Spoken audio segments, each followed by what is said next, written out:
നമസ്തേ, സ്വാഗതം ബി2 ഓർഗാനിക്സിന്റെ 69ാമത് എപ്പിസോഡിലേക്ക്. നിലംപരണ്ട എന്ന് പറഞ്ഞ സസ്യത്തിന് എല്ലാവർക്കും പരിചയം ഉണ്ടാവുമല്ലോ അല്ലേ?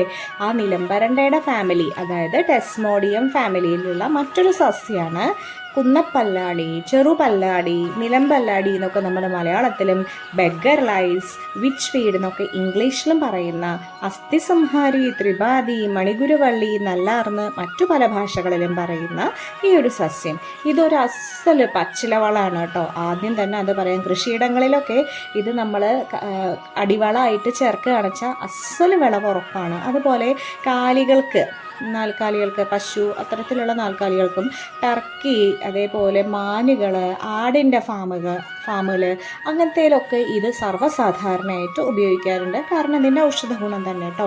ഏറ്റവും പ്രധാനമായിട്ട് ആസ്മ, അതിൻ്റെ ഫലമായിട്ടുണ്ടാകുന്ന ഇൻഫ്ലമേഷൻ, പിന്നെ കരളിലെ വിരകൾ, റൊമാറ്റിസം, വയറിളക്കം, വ്രണങ്ങൾ, ചുമ, മലേറിയ, ഹെപ്പറ്റൈറ്റിസ്, പ്രമേഹം, പല്ലുവേദന, ബ്രസ്റ്റ് പെയിൻ, കരളിൻ്റെ ആരോഗ്യത്തിന് അത്യുത്തമമാണ്. ഡയേറിയ, ശരീരവേദന, ഇതിനൊക്കെ ഇത് നമ്മൾ ഔഷധമായിട്ട് ഉപയോഗിക്കുന്നുണ്ട്. നമ്മൾ പുറത്ത് കാണുമ്പോൾ ശരിക്കും പറഞ്ഞു കഴിഞ്ഞാൽ ഒരു കളസസ്യാണ് തന്നെ നമുക്ക് പെട്ടെന്ന് കണ്ടാൽ തോന്നും. കാരണം നമ്മൾ റോഡ് സൈഡിലും തൊടികളിലൊക്കെയാണ് കാണാറ്.